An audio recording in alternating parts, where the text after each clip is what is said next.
young lovers, ah, wherever you are. Hey, how are you doing? How's everybody doing? Welcome, welcome, welcome to Happily Married Monday with the Jollies. I'm Dr. Willie Jolley, and this pretty lady is... I'm Dee, Taylor-Jolley. Dee Taylor-Jolley, and we are together, the Jollies, and we're welcoming Lottie, Dottie, and everybody. Hello, young lovers, wherever you are. So we want to welcome. A great deal of patience. I have a lot of patience. You're so cute. Thank you, sweetie. She's a cutie pie. A very patient woman. And this is true because I've got a lot of everything going on. Chaos. Oh yeah, a lot of activity, and it's. Hey, Michelle. That's a good word. Hollowell, you on with us? Welcome, welcome, welcome. We got let's see, Centric is with us over on Instagram. We got the Grace family is in the house. What's up? We got Mohawk Blondie is with us. For those who don't know, that's our little Cheryl. And so she's in with us. We got more people coming in. So I want to welcome you. For those who are regulars, glad you're here. For those, I hope you're preparing for Thanksgiving. I want some ideas as to what you're doing different for Thanksgiving. And for those who are new, welcome. We're the Jollies. We're the authors of the book, Make Love. Make Money. Make Money. Make It Last. 10 Secrets to Shape a Great Marriage. We've been married for going on 36 years. We dated 4 years before we got married. And are you looking for agreement? Like I can count how many years it's been? Yeah, it's almost 40 years. And so, and I still got the hots for her. I got the hots. And you're still a character. Yeah. So we got Diane Ellis has joined us. So welcome everybody. Now, for those who don't know, we've been doing this every Monday night for going over a year now. Isn't it? Over a year. And we just got petitioned, invited to bring this to some television networks. So we're going to look at that. Those are invitations. But most of all, we want to be with you guys here on Facebook Live and Instagram. And for those who watch it in the replay. So again, start a watch party, like it, share it. Start a watch party, like it, share it. Tell Lottie, Dottie, and everybody. We're going to talk tonight about how do you handle the mess that you swept under the rug in your relationship. And we know that is not a little thing and not something that's a once in a while thing. We've got letters. By the way, you can send us your letters at info@williejolly.com. That really means the email. Email, yes. Info, INF is in Frank, O, and WILLIEJOLLEY.com. Oh, before we go, we got a couple of things we got to tell you. We'll tell you now, we'll tell you again. You've asked for it, you've asked for it, you've asked for it, we're doing it. November 21st, we're doing a virtual marriage seminar. Your marriage does not have to be jacked up to get better. It does not have to be bad to improve or to get better. So we're going to help people get better with a number of points in their marriage. It's called a virtual escape. A virtual marriage escape. Doesn't that sound romantic? That is an escape. Just for a few hours on a Saturday afternoon. So join us at on the 21st, 12:15 Eastern time, which would be... Why is that an odd time, 12:15? Because there's something about odd times. Since I'm a teacher and trainer by nature and trade, there's something about odd times that helps people to focus and remember more than if you just said it was noon. It's 12:15, so for my friend Clifton Mosley could join us from LA at 9:15. He had his cup of coffee with his beautiful bride. That's right. But wherever you are in the country, you can join us. So join us. You go to jollymarriage.com/escape to register. jollymarriage.com/escape to register. And somebody said, well, and you'll get the key points. Do you have to be married? Nope. we know we got a chapter in the book for those who are not yet married. A special chapter for those not yet married on how to not find the right person, but how to make sure, but you know what I think once you find them, that they're not a pretender, an imposter, or a what was Miss Bernice Mitchell said? Are they a pretender or an imposter? She had another word, but are they a prospect or a suspect? That's a good way for us to say it. I was gonna say, I think it's also available for people who are married, but whose significant other or mate or spouse, Don't want to be involved. Yeah. because there are times when you know what this would be very interesting, but you cannot persuade your spouse to participate. Some of the lessons and insights that you can get from us can positively impact your Like the ability lady, to influence your mate. like so the they both lady don't have to who come. came to our marriage seminar here live, and her husband did not want to attend. He did not want to come, and yet at the end, she made him come. Maybe she I'm wasn't not going to give him saying you nothing. have I to don't do know that. what. Maybe she wasn't going to hook a brother up. You know, when you don't hook a brother up, you start doing Everything all goes to sorts of sex. things. Oh, Y'all yeah. know I'm always going to talk about sex because the Bible says that the bed is not. All right, dear. Yes, dear. That you're supposed to be. Yes, dear. You know, that's just part of the marriage. Anyway, she brought the guy. I don't know what motivated him. Her husband. And at the end, he gave us a testimonial. He said, this was fantastic. He said, I wasn't wanting to come. I didn't think I should come. I didn't want to do no marriage. But this was fantastic. But you usually He said, find because that women want to. he said, because he said that brother was honest about sex. Yes. He didn't beat around the bush. Yes, Look, far too often, I know we fake folks of faith, but far too often, church folk won't talk about sex.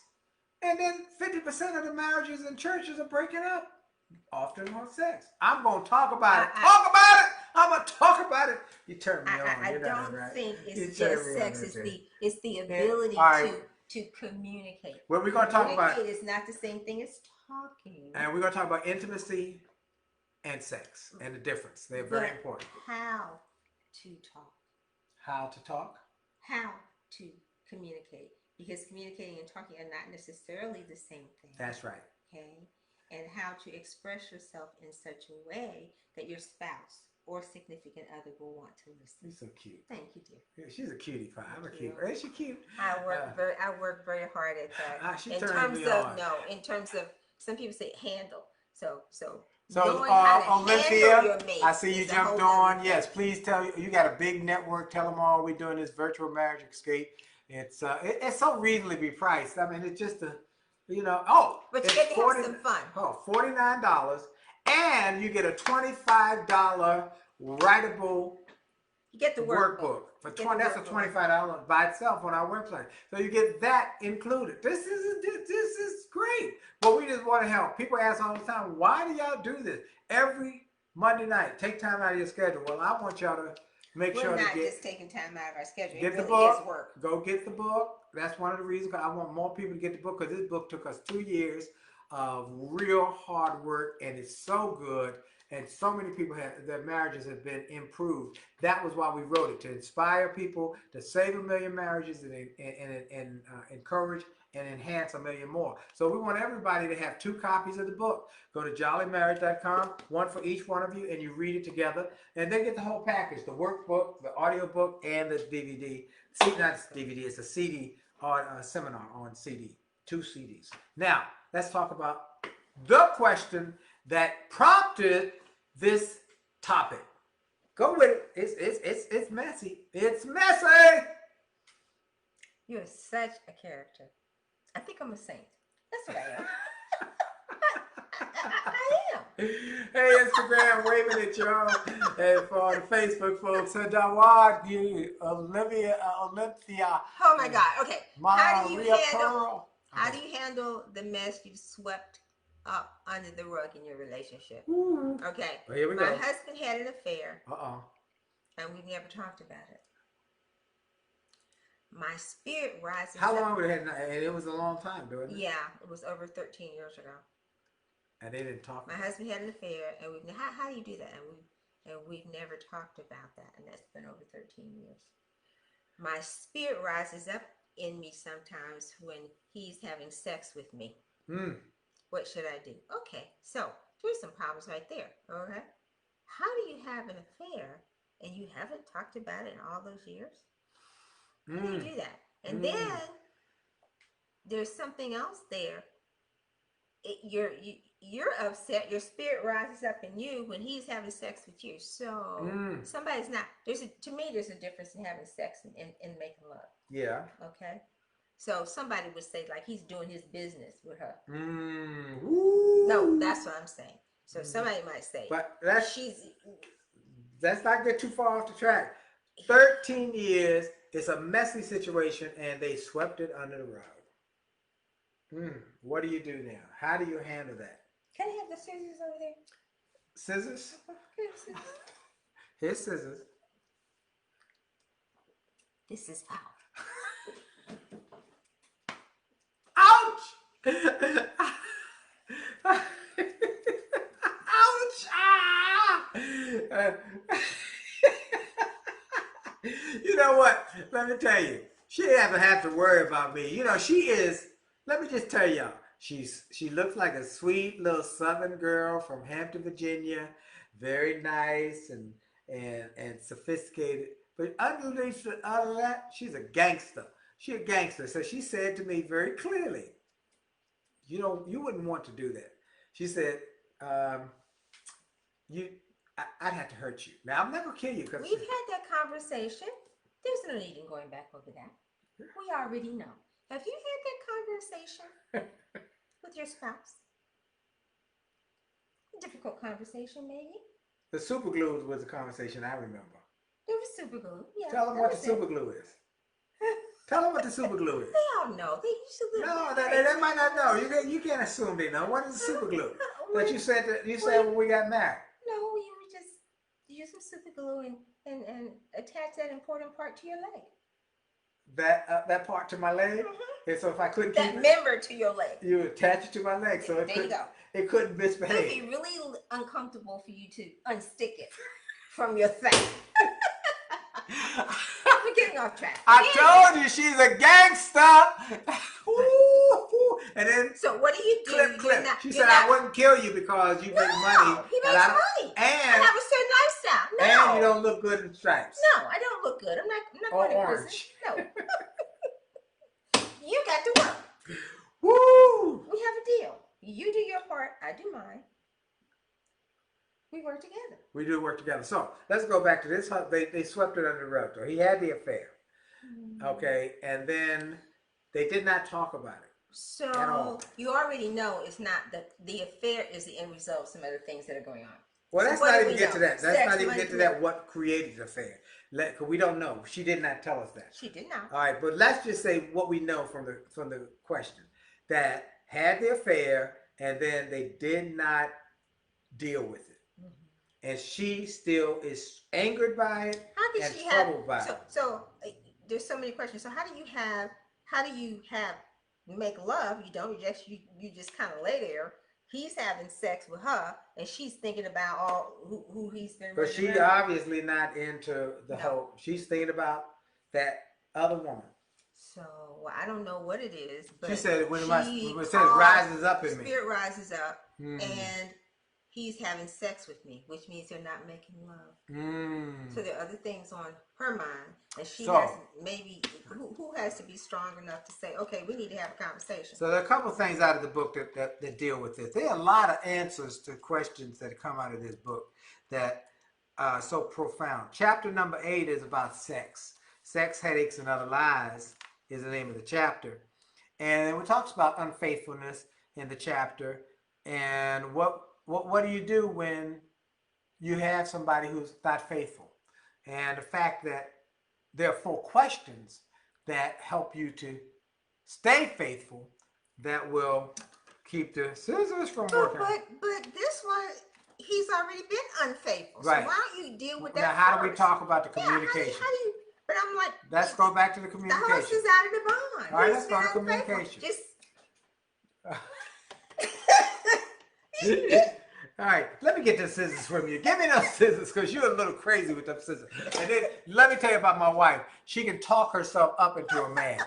She could just talk about something and before you know she's mad.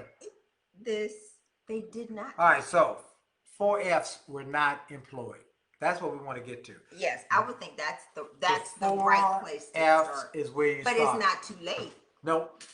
Not one of the 4 F's. I think it's harder. The longer you go without sharing what's on your mind, it builds up until you explode. So you go after the scissors. Then you go back to communication. You go back to the scissors. Yeah. Communication. First of all, you go back to the scissors. Is stamp collecting. Okay, that's what she has been doing. She's stamp collecting. Now, what does stamp collecting mean? For those who have the book, you know what it means. For those who don't have the book, get the book so you know more in detail. But stamp collecting, when we were growing up, my wife and I were growing up. Many of you were growing up. Some of you are too young to remember this. I'm too young to remember that. Oh, okay, right. Anyway, my mom would go to the grocery store. She paid the cashier or the attendant, and the cashier or attendant would give my mama back change and green stamps. And she would take those green stamps home. She'd put them in a booklet, a little booklet. Put those green stamps across that page till that page would fill up. Then she'd fill it. That's stamp collecting because she'd fill that book up. And when it was full, she'd take it to the S&H Green Stamp Redemption Center where you could take those books and get a toaster, a black and white television, AM radio, whatever. So instead of getting an AM radio or a toaster, what you're getting is anger.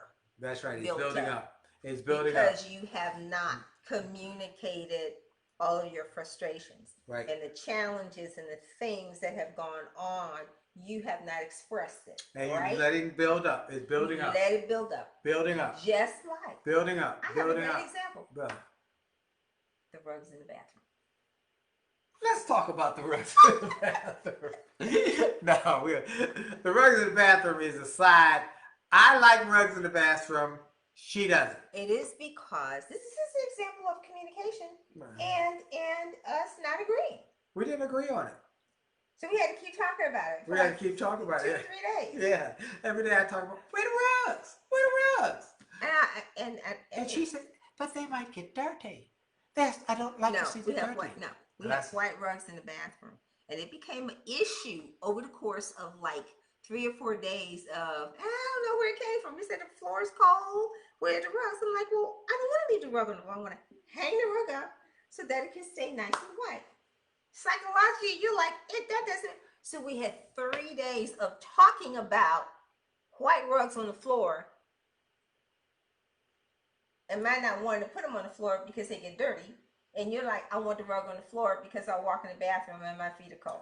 And I'm like, I'm on an object lesson. We never argued. I talk about it. We get in the bed. I say, why?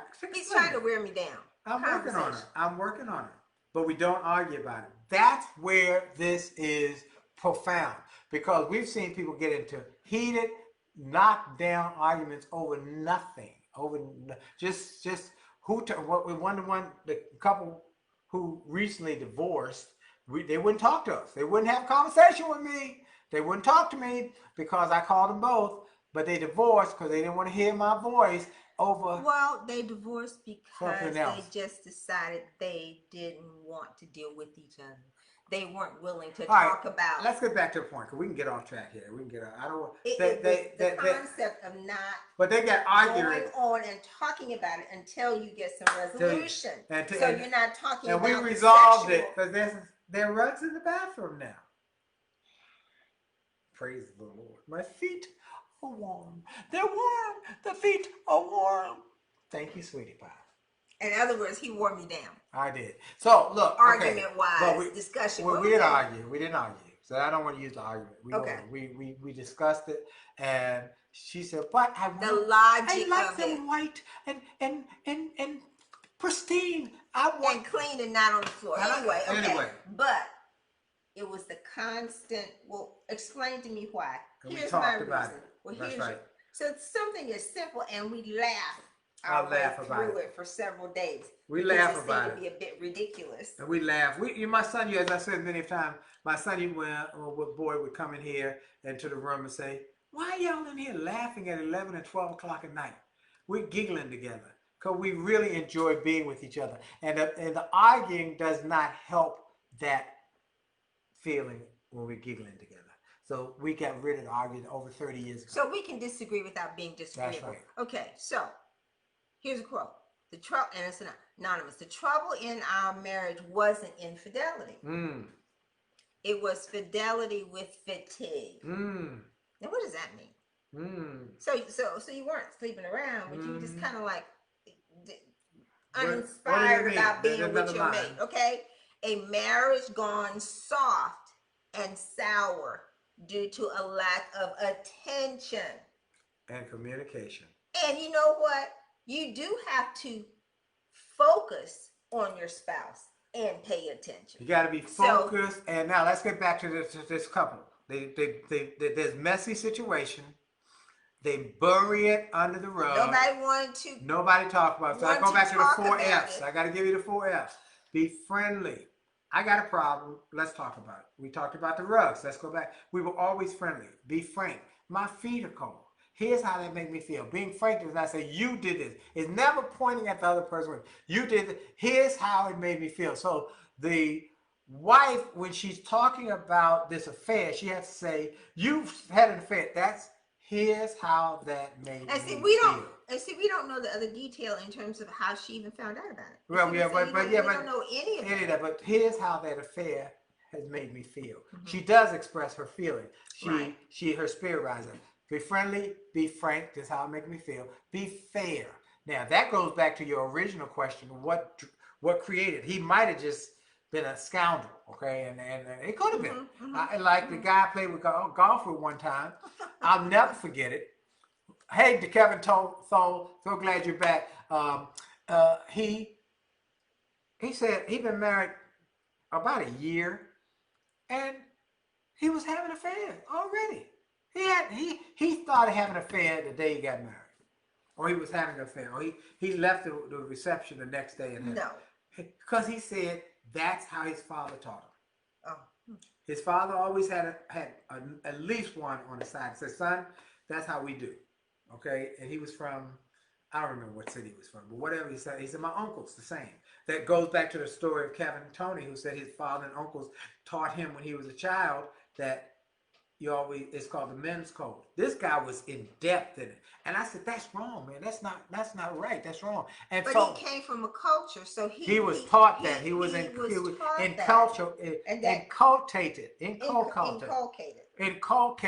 that it was good. It was how it, and so this guy might have been from that culture, or there might have been something wrong in the household that they never talked about. Maybe she wasn't satisfying his needs. I don't know. Communication. Be friendly. Be frank. Be fair. Listen. Fair means we have a... Now, I think... let me finish the last F. Be friendly, be frank, be fair. Be focused on a win-win. This is how we get through this. I think they should have had counseling. Absolutely. Yes. Now, you're kind of stretching the 4 F's because when you find out that your spouse has had an affair, I don't know if I would be friendly. I'd have to work at that. I mean, you got to work at it. But I would definitely. But if you come mad, the people put up defense mechanisms. So if you come mad, depending upon how you discovered it. But see, having had the conversation early on, or even before we got married, of what's the best that can happen, what's the worst that can happen. I'm marrying you for better or for worse. What's the worst thing? Is it an affair? Is it an illness? Is it you're losing your job and I have to support you? What is it? Once you know what the worst is and you talk about that, then you are more prepared to deal with, okay. But you said you wouldn't know if you could be friendly. Friendly, I think it's a stretch. Come on, we're using the 4 F's. This particular situation, this man has been caught, and they haven't talked about it, and she's allowing him to have sex with her after all these years and they haven't talked about it? I mean, something's a bit off here. Let's just say, this is me. Yeah, tell me. Something is a bit off. Be straight, no chaser. No, something is a bit off because it wouldn't be coming up in there having sex with me and you've been out there running around and we have discovered it. Hand me those scissors over there. No, I told you I'm not giving her scissors because she'll talk herself as a man, and I ain't had nothing to do with it. Look here, I've not been with anybody with her for 40 years. So, you know, okay, a couple of questions. Relationships are truly complicated. Yes. I like that, Terrence. What happens when an immature person marries a mature person? Counseling, Moses said counseling is definitely needed. Yes. All right. And so even if only one of the party wants to go. Even if, let's say it again, we have more people who we talk to who say, my husband won't do counseling or my wife won't do, you go. Or won't read the book. Or you go. You read the book. It will help you. You listen to the audios. You go to counseling. These are things you must do. It will change you. It will help you. Yes. And in the process, it will help your mate. Yep. I really do. We do that. We believe that. We truly believe that. We believe in marriage counseling. Counseling is critical. Many people think counseling makes you weak. I love what Les Brown said. When you ask for help, it does not make you weak. It helps to keep you strong. Ask for help. And so we have encouraged a lot of people. And people call us and ask us, do we do marriage counseling? No, we are not marriage counselors. We are marriage mentors. And there's a difference. We are going to tell you what we did to get to where we are so that we don't argue, that we got a great friendship and a great relationship, that the sex is popping, popping, popping, popping. And I think it's important that you be able to talk about what your challenges are and how you work through your own limitations. Like, I know I have issues. This is true. Oh, Lord, yes, it's true. But to be able to talk about it, so you already know, just like I know what your issues are. Yes, I got some issues. So we talk about it, though. Yes. And we are respectful and we laugh a lot. So we're going to get back to this. What do? Here's the communication. If this is still bothering this woman. And it should be. You haven't talked about it. I want you to make a point to say, this is important to me. We need to talk. We need to have a conversation. Maybe somebody asked, what resources do you recommend for engaged couples?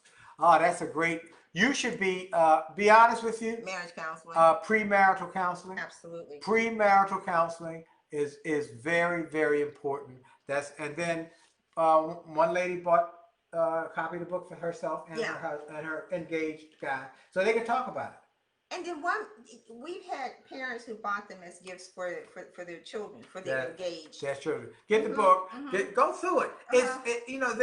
We have a family member who went through marriage counseling, premarital, on his way to the altar and said, nope. And all I could say, let me tell you what the response was when I asked why. He said, she's a really nice girl, but I am not passionate about her like you are about mom. Okay? About my mother. And so we just say, can I? So where do you go? You can look that up online. Pre-marital counseling. Pre-marital. Our church has it. A lot of churches. First Baptist, you're in the Washington area, First Baptist Church of Glen Arden, and they probably got it now online. And you don't have to be a member. No, you do not have to be a member. Correct. But the questions that they raise, they make you stop and think. You know, do you both want to have children? How do you focus on discipline, raising the children? Yes. How do you handle money? Yes. Is one a spender and one a saver? That's going to be a problem. And some things is as crazy as, whoa, does it bother you if somebody's in the bathroom with you? We have. Look, we could go on for one another. That time is up. Hope y'all enjoyed it. Do me again a favor. Would you, 1, share this with everybody you know. 2, pass it on. We want to get millions and millions of people on both of these platforms and more. We'll get on television and then get the book. Go to jollymarriage.com. Remember, we're having our virtual marriage seminar. It's called Couples Escape. Couples Escape. And it's November 21st. 21st. And go to jollymarriage.com/escape. jollymarriage.com/escape. You get, not only is it only $49, but you get a $25 writable workbook included in the $49. So you can't beat it. Some of our exercises will be coming from that. We want everybody to go and register right now. We want hundreds of people. We want thousands of people. We want everybody. Okay. God bless y'all. Our time is up. We got to go. We want to give you more, but we got to keep it to the time because television is calling. This is Dr. Willie Jolley. And this is Dee Taylor-Jolley. Jolley out. Jolley out. Love y'all. God bless you. Bye-bye.